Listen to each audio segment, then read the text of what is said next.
Olá, pessoal! Estamos de volta com o podcast do IPC Explica. Aqui você acompanhará conversas com diversos especialistas do universo do cacau, com o objetivo de mostrar um pouco sobre os temas importantes para a cacauicultura.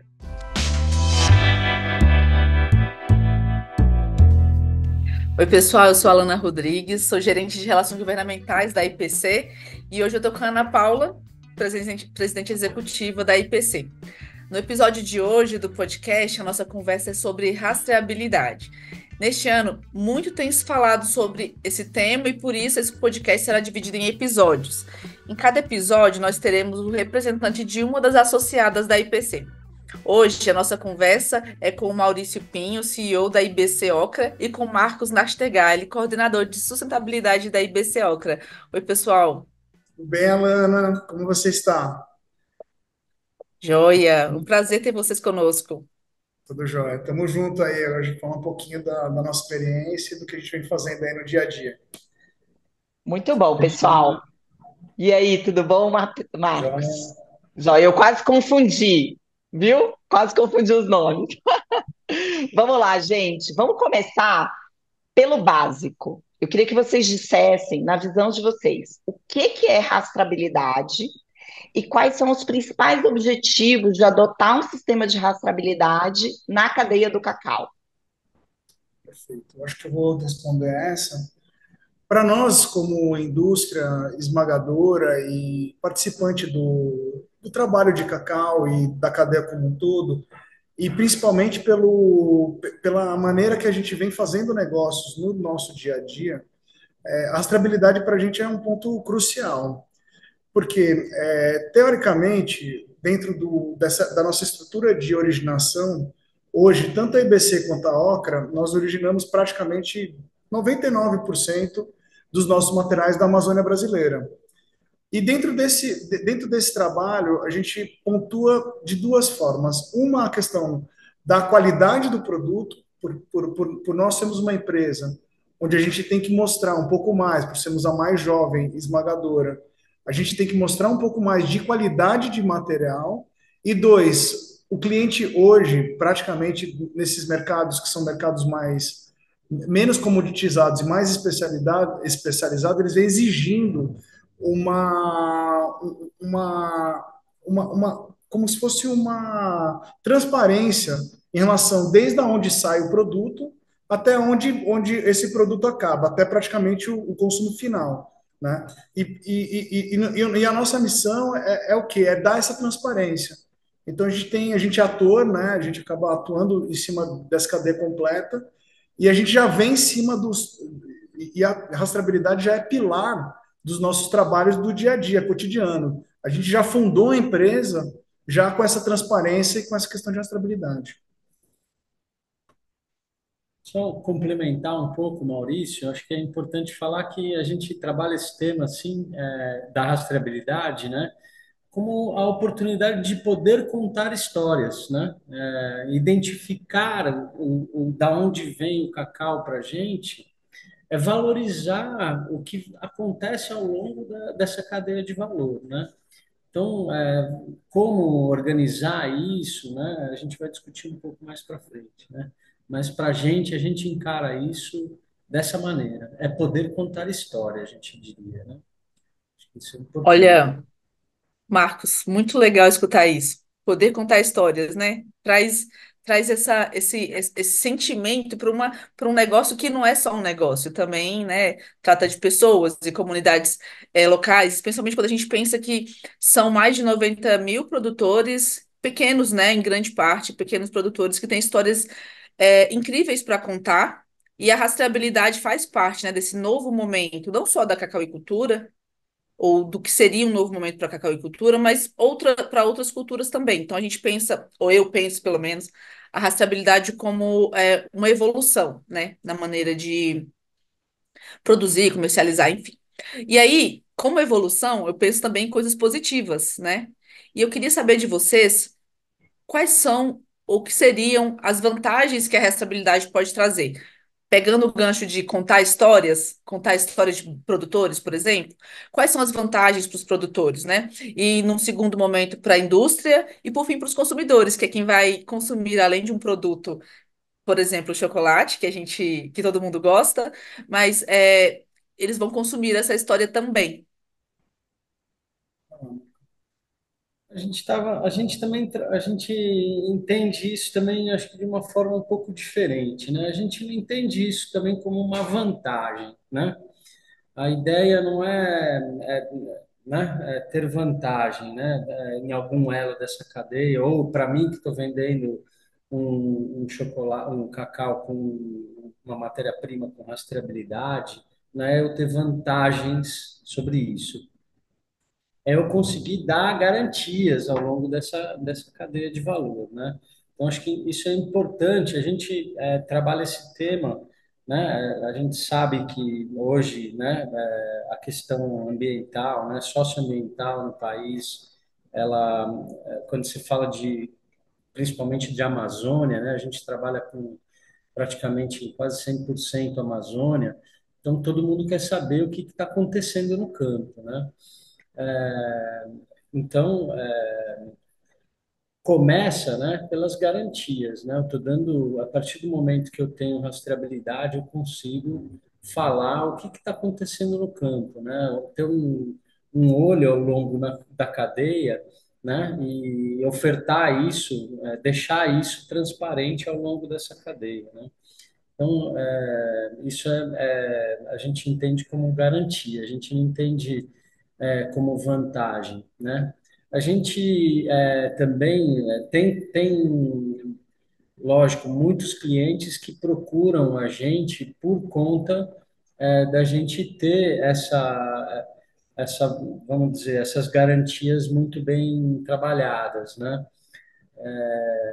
Principalmente atreladas à questão de qualidade. Então, você não dá para a gente falar de rastreabilidade hoje, a gente pelo menos não consegue falar de rastreabilidade sem estar com cacau com qualidade, né? Eu acho que a gente teve algumas cooperativas que a gente trabalhou isso, né, desde o começo, junto com algumas outras instituições, e a gente até tinha já rastreabilidade, mas não conseguia ofertar o produto por conta da baixa qualidade. Então, só foi conseguir desenvolver produto lá na ponta, ofertar para algum chocolateiro, ofertar para alguma indústria, quando você conseguia classificar aquilo como chocolate, como cacau, né? Então, porque De uma qualidade superior. Eu vou pegar o gancho do Marcos e porque basicamente a gente está quase 15 anos junto e estamos pelejando nessa história. Então eu posso falar que muito provavelmente essa história de traceability, rastreabilidade, ele nasceu como eu falei anteriormente, com os pilares da empresa. E a gente tem um case muito legal, porque nós fomos uma das primeiras a instaurar o orgânico no Brasil. E dentro desse trabalho de orgânico, a gente acabou fundamentando muito o trabalho que a gente vem fazendo hoje, com praticamente quase 100% do sourcing, que basicamente tanto o source da EBC quanto o source da Ocra, para a gente comprar num lugar específico, a gente pode falar que tem praticamente 100% de traceability. E aí, o que que nós percebemos nesse caminho do desenvolvimento? Que, como o Marcos bem falou, que só o traceability não é suficiente para esse cliente realmente valorizar o cacau no valor que ele deve ser orientado para ser trabalhado. Então, o que aconteceu? A gente teve que fazer, claro, o traceability ele acabou virando uma questão intrínseca a um trabalho de qualidade. Então, assim, e ao mais disso, ao limite disso, a gente usou todas essas experiências de traceabilidade, rastreabilidade, para trazer para o nosso cacau commodity também.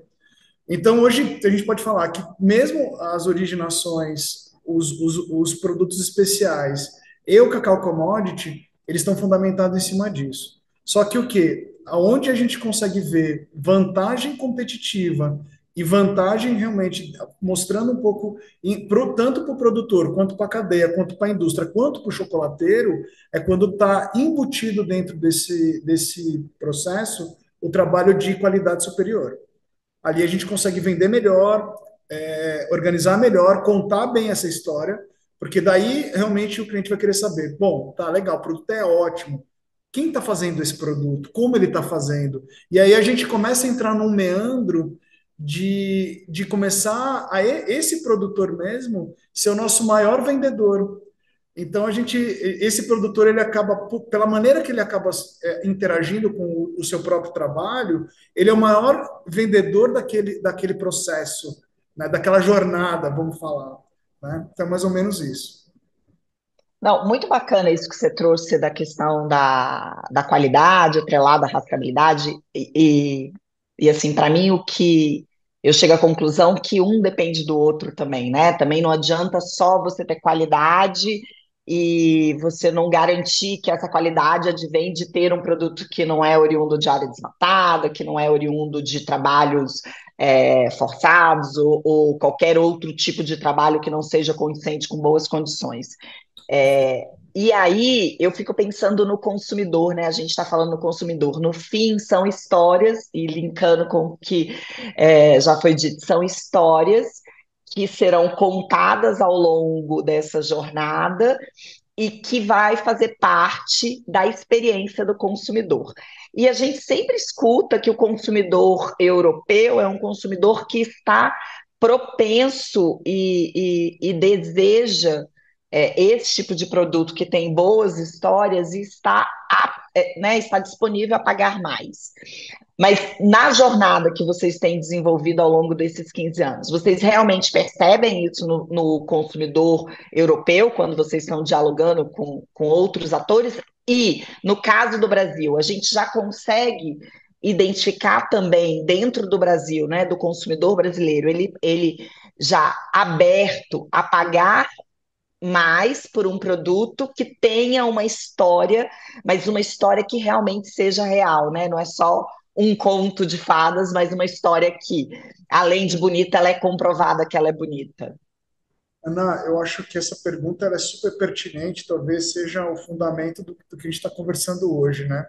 Porque as cadeias, eu brinco que nada fica de pé se a gente não tem realmente não só a história, mas alguém pagando isso de pé, né? E também tem um ditado aqui, né, que eu brinco muito, né? Que floresta em pé é nos manter de pé.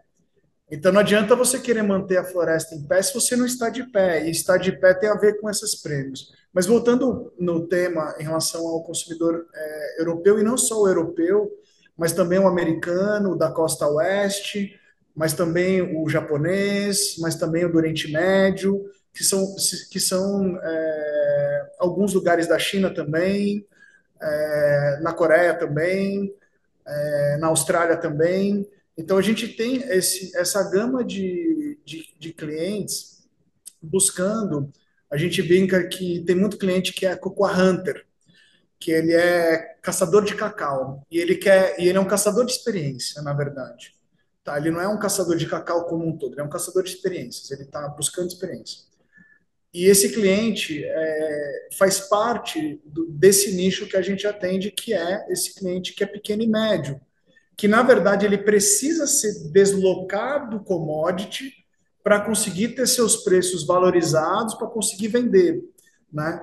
E eu acredito bastante que esses clientes de fora, eles têm um nível de trabalho educativo, principalmente europeu, americano da costa oeste, que ele já entende um pouco mais o que é terroir, ele já entende um pouco mais o que é especialidade, ele já entende um pouco mais o que diferenças entre produtos. E ali se cria uma demanda que é realmente esse caçador de experiência. Voltando para o Brasil, que eu acho que é um case especial. Eu acho que o Brasil ele talvez seja um dos Big Five, dos grandes cinco projetos de mercado específicos. Só que o custo de educação, de educar esse cliente para conseguir fazer essa venda, somado ao custo de varejo e de toda essa estrutura que a gente tem, que é uma estrutura pesada, tanto tributária quanto de processo, quanto mesmo na cadeia do cacau, de ser uma cadeia longa, mesmo os tree to bar, eles têm vários pequenos processos, né, que são da árvore até a barra, né? São vários pequenos processos que ele tem que atribuir dentro da sua pequena indústria, que acaba tendo uma cadeia mais longa do que o café, por exemplo, que é uma torra e uma moagem. Então, o chocolate, ele tem algumas cadeias, algumas etapas de processo mais longa do que o café. Mas eu acho que é um caminho natural essa busca por qualidade. E aí a gente vê cases brasileiros mesmos que como o Dengo, como o Ama, que são cases muito específicos de produtos melhores, né? Que está tendo sucesso mesmo aqui dentro do Brasil. Então, eu acho assim, é um mercado cru ainda, é um diamante sem ser lapidado. Nós temos grande potencial de talvez aí ser um dos maiores consumidores de chocolate de nós mesmos nesse tempo, em 20 anos, em 15 anos. Só que a gente tem que ter um trabalho de tanto de indústria tanto de indústria semi-acabada, como indústria final, como indústria como o próprio varejo, de estar valorizando isso e não estar vendendo na mesma cesta.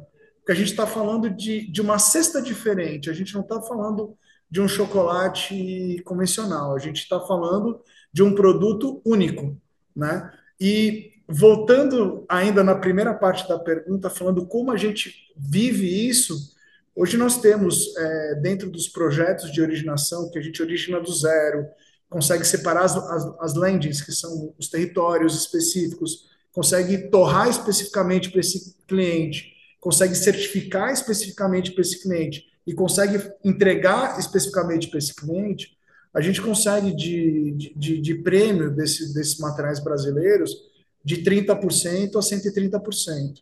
Então, eu acho que eu brinco, né, que entre o mundo da fantasia e o mundo real, o que muda é performance. E a gente consegue performar com esses tipos de produtos. Então, a gente tem produtos que a gente já está vendendo há mais de 10 anos, que a gente consegue vender a 130 de prêmio, e produtos que a gente começou agora, com uma origem agora, que a gente consegue vender a 30. E isso é bem legal porque a gente consegue dar transparência desde o produtor, falar, ó, a gente vai pagar 30 a mais porque a gente está vendendo a 30 a mais, 30% a mais do que o preço do commodity, né? Só que a gente vai ter que seguir uma jornada para ver se esse cliente suporta esse tipo de produto e se esse produto ele tem uma aceitação, porque não é qualquer produto também que você vende e vai conseguir o prêmio. A gente percebe muito, assim, só para finalizar, eu sei que são algumas outras perguntas, mas eu acho que queria dar uma esmiuçada nisso. A gente percebe muito que tem clientes que têm uma tendência a querer cacau amazônico e paga por isso, pela história da Amazônia. Então tem um prêmio Amazônia ali, né? Tem clientes que não querem o cacau amazônico, eles querem só sabor. Então a gente tem Cacau Bahia, que posso considerar aí quase um Bahia superior aí, com um alto teor de frutas, de sabores que nem existe em outros tipos de produto, que também vai valorizar o material em cima daquele mercado. Então tem mercado para tudo. O difícil é você esmiuçar isso e você ter tempo de entender, voltar, produzir para esse cara, certificar para ele, voltar e ainda ver ele aplicar esse produto e ver se funciona.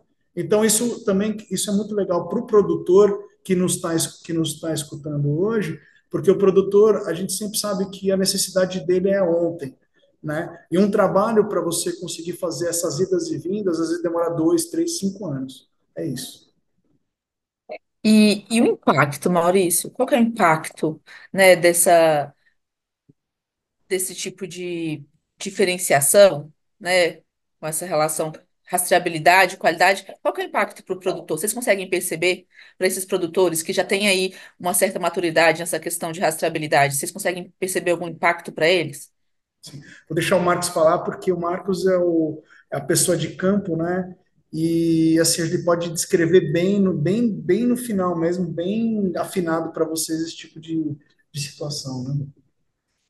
Cara, o impacto, acho que assim, começa com ele, o impacto no cotidiano da vida dos produtores, com ele sendo valorizado por tendo seu produto, né, vamos dizer, com a sua identidade carregada ao longo da cadeia, né? Isso coloca ele num patamar de segurança, em outro patamar de segurança, do que ele ir lá e deixar o seu cacau para Um um repassador repassador qualquer, né? Que ele vai deixar ou uma cooperativa. ele vai deixar no repassador vizinho, no que estiver pagando o melhor preço, né? Então, acho que essa a questão da rastreabilidade, qualidade, a partir do momento que você consegue estabelecer né, um trabalho bem alicerçado, né, com grupos ou com um produtor, você consegue dar esse horizonte, né, de médio e longo prazo para ele. E ele vai você vai reparar isso nos anos de negociação, né? Ele vai ter mais segurança no que ele está fazendo.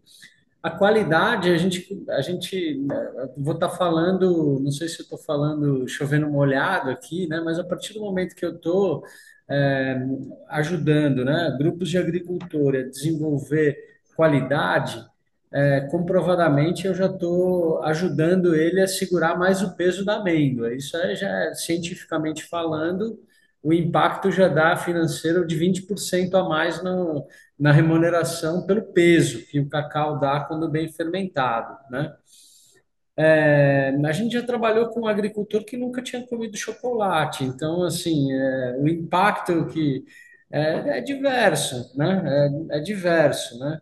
É, porque a partir do momento também que quando você começa a trazer luz para o que tem que ser mostrado nesse processo, né? Então, que você vai discutir com ele, por exemplo, que ele tem que manter uma mata ciliar, né? Ou que ele tem que ter uma reserva legal, né? O impacto disso para a vida dele ele, né, ele vive né, da agrofloresta, ele vive, né, com o entorno, convivendo com o entorno há décadas, então isso é valorizar o que ele já gosta, né? Então, e para os territórios, né, a gente sabe que é o impacto ambiental, que é você ter um território onde os agricultores, onde a paisagem florestal ela é, né, bem consolidada, onde a paisagem, onde as beiras de rio estão recuperadas, estão ou nem foram desmatadas, né? Então a gente sabe qual que é o impacto, né? Legal. Marcos, Maurício, a gente ficaria aqui a tarde inteira conversando. Vocês dois são dois apaixonados. Foi muito bacana saber um pouco mais do trabalho da IBC Ocra. Acho que a gente tem que fazer isso mais vezes, trazer para os nossos ouvintes, produtores, um pouco mais sobre o que a indústria faz, né? Então, esse foi o IPC Explica de hoje. Muito obrigada por ter nos acompanhado e até a próxima.